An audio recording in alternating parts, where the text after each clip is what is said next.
네, 여러분 안녕하십니까? 비전교육학입니다. 2021학년도 중등임용 2차 면접 준비 7번째 시간. 오늘 저와 함께 살펴볼 제재는 동아리 활동입니다.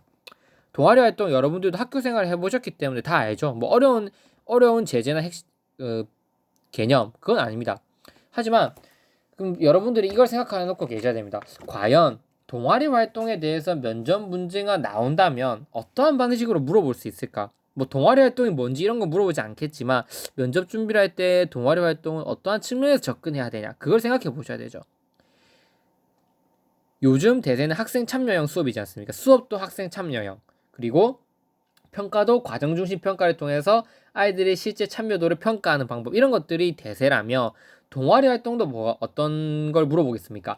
학생 참여형 동아리를 물어보겠죠. 물론 동아리가 학생 참여로 돌아가지만 보다 아이들이 동아리를 본인의 자율성을 바탕으로 활성화하기 위해서 이때 교사가 해줄 수 있는 역할이 뭐냐, 그게 시험 문제로 나올 확률이 매우 높다는 겁니다.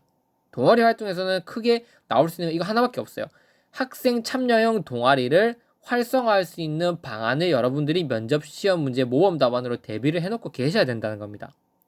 그래서 그거에 들어가기 앞서서 그냥 동아리가 무엇인지에 대한 간단한 개념과 그리고 어떠한 영역으로 구성되어 있는지 간단하게 살펴보겠습니다. 살펴보고 바로 뭐로 들어갈 거냐면 학생 참여형 동아리를 활성화할 수 있는 방안들의 예시들을 제가 여러분께 제시해 드리도록 하겠습니다. 그래서 예시들을 보시고 여러분들의 어떤 교육적 경험 그리고 지도 경험 이런 걸 바탕으로 적절한 모범 답안을 준비해 놓으신다면 이 동아리 파트도 쉽게 넘어가실 수 있지 않을까, 그렇게 생각을 해볼 수 있을 것 같습니다. 일단 동아리 활동의 목적은 뭐냐면 아이들이 마찬가지로 자발적 참여를 기반으로 하는 활동입니다.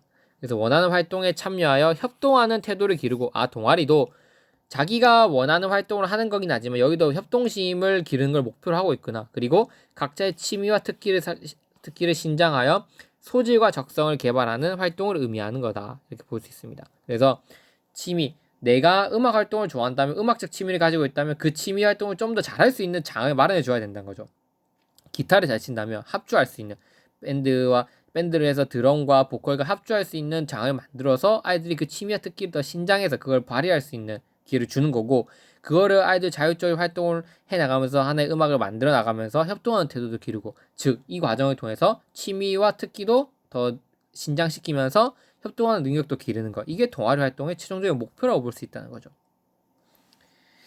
일단 동아리 활동은 우리나라에서 어떻게 교육부에서 언급하고 있냐면 크게 네 가지로 구분 지어놨습니다. 예술체육 활동, 학술 문화 활동, 실습 노작 활동, 청소년 단체 활동, 이 네 가지로 동아리 활동을 구분 지어놨습니다.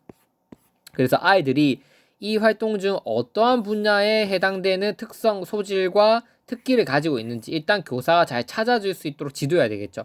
학생들이 나는 어떠한 소질과 특성이 있는지 이 네 가지 활동을 잘 찾아주고, 그러면 이러한 네 가지 활동을 잘 할 수 있는 동아리를 만들어주도록 교사가 또 도와줘야겠죠. 그럼 예술체육 활동에서 어떤 동아리가 있을 수 있고, 학술 문화활동 동아리는 뭐가 있을 수 있으며, 실습 노작 활동의 동아리는 뭐가 있고, 청소년 단체 활동의 동아리는 뭐가 있는지 간단하게 살펴보고 넘어가도록 하겠습니다.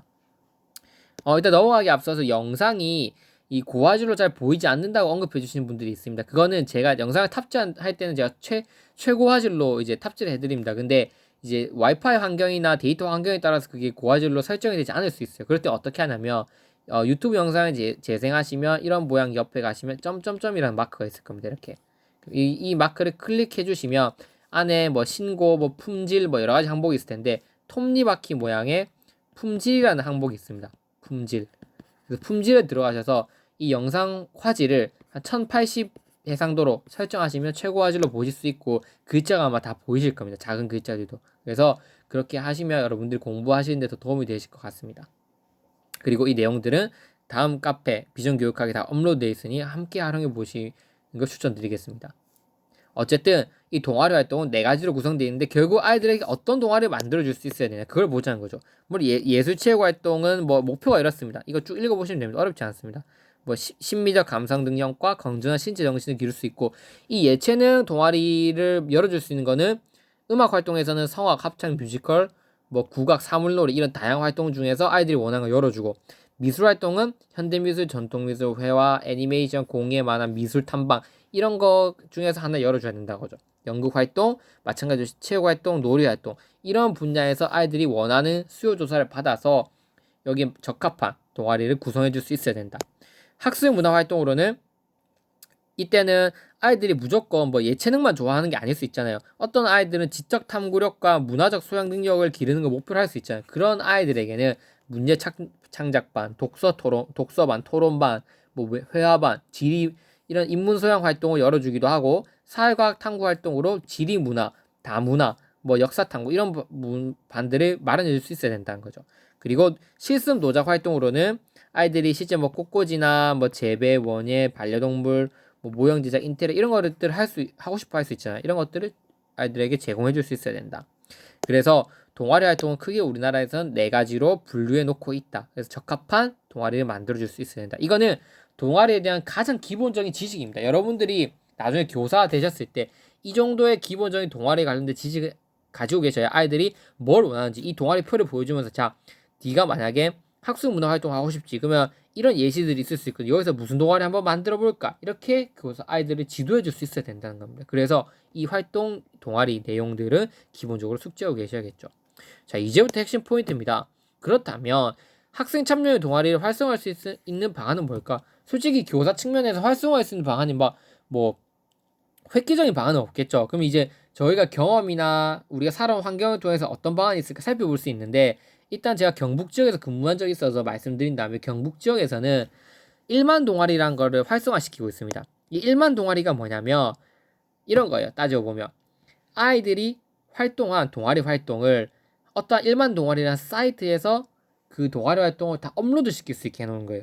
그래서 동아리 활동을 할 때마다 활동 계획서 오늘 이번 동아리에는 뭘 했는지 그 다음에 사진 찍고 영상 찍고 이런 걸 통해서 시상을 하고 우수 동아리를 이제 매달 혹은 매주 혹은 매월별로 이렇게 해서 우수 동아리를 선정해서 지원금도 주고 또 그걸 통해서 아이들이 다른 학교는 무슨 동아리 하고 있는지 이것을 보다 구체적으로 볼 수 있는 그 동아리가 1만 동아리라는 거예요. 그래서 이게 왜 중요하냐면 여러분도 아시겠지만 우리 교육학 할 때 배웠죠. 교사가 이제 계속 동기가 된다고 보는 게 허스버그의 동기 위생 이론에서 뭐가 있었습니까?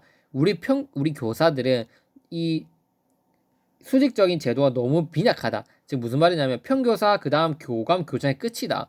그러니까 동기부여가 잘 안 된다는 거예요. 만약에 평교사 말고 그 위에 뭔가 다른 교사 그리고 그 위에 또 다른 교사 그 사이에 교감 교장 이렇게 뭔가 수직적인 이 계열을 좀 더 체계화시켜 놓으면 층층이 시켜 놓으면 뭔가 좀 더 만족할 이제 그곳에 도달하고 싶어서 한마디로 계급을 많이 나눠놓는다 거죠. 그 계급에 따라서 자율성도 주고 뭔가 더 보상도 많이 주고 이렇게 한다면 동기가 부여될 수 있잖아요. 마찬가지예요. 동아리 활동도 아이들이 자기네들끼리 하고 끝내는 게 아니라 그 동아리 활동을 한 것을 누군가에게 보여줌으로써 자기들이 할 수 있는 어떤 소질과 특성을 개발할 수 있는 그 환경 자체를 마련해 줘야 된다는 거예요. 그게 1만 동아리에서 했었고 실제 효과를 거두고 있다는 거죠. 1만 동아리 최종 목표가 뭐였냐면 결국 아이들이 인터넷상으로만 이렇게 영상이나 사진을 탑재하는 게 아니라 결국 1년에 한 번 1만 동아리 축제를 합니다. 축제를 할 때 공문을 이제 보내서 각 학교별로 참여할 대표 동아리들을 선정해서 이제 나중에 부스를 만드는 거죠. 어디 모여서 우리 동아리 1년 동안 이렇게 했다. 너네 동아리는 뭘 했니? 돌아다니면서 축제의 장을 만들어주는 거예요. 그렇게 함으로써 동아리를 활성화할 수 있는 방향. 이것을 아이들이 그냥 동아리 활동 시간 끝내버리면 아이들이 우리가 무엇을 하고 있고 또 이것을 누구에게 보여주거나 인정받지 못하기 때문에 그냥 형식적으로 흘러갈 수 있는 그 동아리 시간을 보다 체계적이고 또 자율적으로 개발할 수 있는 방안으로 1만 동아리라는 게 있는 거죠. 그러면 이러한 다른 지역에 있는 동아리를 우리도 뭔가 변화하거나 어느 정도 일부 수용해서 시도할 필요가 있다. 이런 식으로 면접에서 서술해 주신다면 답변해 주신다면 좋은 결과를 얻으실 수 있을 것 같습니다. 그래서 경북에서 시행하고 있는 이 일반 동아리는 어떻게 진행되고 있는지 간단하게 살펴보자면 교육과정 내에 혹은 방과 후 주말을 이용하여 연간 17시간 이상 상시 운영되는 동아리 즉 그 창체 동아리와 자유 동아리 얘기하는 거겠죠. 동아리 중에서 교내외 발표 전시회, 스포츠 리그전, 발표대회 공모전, 자료집 개발 등을 연 1회 이상 참가하는 동아리 또는 봉사활동에서 연 1회 참가하는 동아리가 이제 들어올 수 있다는 거예요. 그래서 기본적으로 모든 동아리가 다 요건이 된다는 거예요. 일반 동아리에 참여할 수 있는 요건은 된다는 겁니다.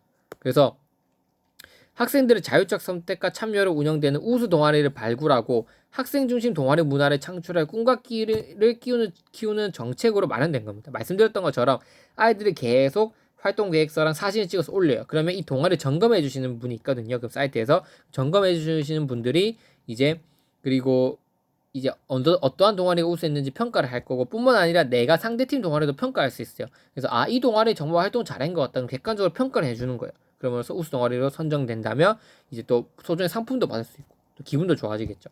그래서 자기네들이 이제 어떤 소질과 특성을 발휘할 수 있는 기회가 마련됨으로써 허즈버거의 동기 위생 이론처럼 더 동기가 더욱더 활성화되지 않을까 이렇게 보일 수 있다는 거죠. 그리고 학생 동아리 중심 동아리 문화를 창출할 수 있다. 목적은 우수 동아리를 공유해서 동아리 내시라 동아리 활동을 체계적으로 지원하는 거고 이 선정은 9월, 10월, 11월, 12월에 우수 동아리 선정하고 총 1년에 4번 정도 선정하네요. 그 코로나로 인해서 좀 변경됐다고 되어 있죠. 그리고 원래 매월 선정을 한다고 저는 알고 있습니다. 그리고 선정팀은 매월 한 30팀 정도 선정을 합니다. 그래서 분야별로 나누어서 선정을 하는 거죠. 예술, 체육, 교과, 나라사랑, 진로, 인문, 봉사 분야별로 나눠서 선정을 해서 홈페이지에 얼마나 많이 활동을 했냐, 얼마나 많은 추천을 받았냐, 그리고 보고서 내용은 어떠냐, 추천수는 다른 동아리들 추천해 주는 거죠. 그래서 보고서 내용, 활동 실적 이런 것들을 통해서 우수 동아리를 산정하고 팀당 15만 원을 지급한답니다. 그래서 이렇게 15만 원을 통해서 아이들이 뭐 맛있는 것도 사 먹을 수도 있고 아니면 자기 동아리에서 했던 것들을 뭔가 점검해 볼 수도 있고 또 동아리 활동비에 보탤 수도 있고 그러니까 이런 것들을 실시하다 보면 아이들이 동아리 참여가 훨씬 높아지지 않겠습니까? 실제로 높아진 걸 또 이제 목격을 했었습니다. 아이들이 이 동아리 일반 동아리 사이트에서 계속 활동을 올리고 그래서 어떤 우수 동아리들이 있었는지 한번 살펴보자면 이것은 구미의 경구고등학교였습니다. 이거는 모든 사람들이 다 볼 수 있습니다. 일반 동아리에 들어가시면 학생이 아니더라도 그냥 일반인도 이런 동아리 활동을 아이들이 하고 있구나 볼 수 있습니다. 그래서 여러분들이 궁금하시다면 충분히 보시면 됩니다. 보면 경구고 동아리에서 로켓 슈팅스타라는 동아리가 회원수는 9명이고 추천수 하나를 받았죠. 자기네들 로켓을 제작하는 과정을 올린 거예요. 목적, 활동 일시, 활동 내용 본인 이렇게 다 적었죠. 아이들 수준에 맞게 이렇게 적어놨죠. 뭐 영상을 했고 이거 말고 좀 많습니다. 지금 제가 잘랐지만 활동 결과 뭐 UCC 뭐 왜 했고 이런 것들을 아이들이 쭉 적어놨습니다. 그래서 실제로 아이들이 로켓을 만들어서 날린 거 그것까지 영상을 탑재를 한 거죠. 이렇게 저희 동아리 때는 상상도 못한 일이죠. 이러면 다른 동아리에서 실제 아이들이 이렇게 하는구나 참고로 해서 우리도 저렇게 해보자 이렇게 활성화될 수도 있고 와 이거 진짜 잘하는 것 같다 이렇게 추천을 받을 수도 있게 된다는 거죠. 그리고 영매 그 UCC 공모전에다가 아이들 영상 업로드 했다는 거죠. 실제로 아이들이 이렇게 로켓을 만들어서 실제 아마 이렇게 발사도 해보고 했나 봅니다. 경구고등학교 구미시에서. 그래서 이렇게 일반 동아리라고 하는 이 온라인 플랫폼을 활용한다면 아이들이 보다 자기네들의 어떤 특질과 어떤 소질을 개발하는데 훨씬 더 활성화될 수 있을 것이라고 이제 보이는 거죠. 왜냐하면 우리 유튜브라고 하는 플랫폼을 통해서 정말 많은 개인의 역량들이 개발되지 않았습니까? 왜 예전에는 노래를 잘해서 가수가 되려고 했으면 좋은 기획사에 들어가서 열심히 인정받고 오랜 시간이 걸렸어요. 근데 요즘은 바뀌었죠. 유튜브라는 플랫폼이 생기면서 내가 노래에 대한 소질이 있으면 찍어서 올려서 인정받으면 돼요. 그게 우리 시스템 변혁을 불러일으켰다는 겁니다. 그럼으로써 내가 소질만 특기만 있으면 이제 형식적인 어떤 절차를 거르고 바로 인정받고 할 수 있네? 그럼 뭔가 해봐야지. 마찬가지입니다. 동아리도 내가 이 동아리가 뭔가 잘 하고 있는지 인정받고 그런 환경이 마련됐네. 그럼 더 하려고 하는 욕구가 생기겠죠. 그게 일반 동아리라고 저는 여러분께 말씀을 드리는 겁니다. 다른 동아리 활동도 한번 살펴보도록 하겠습니다.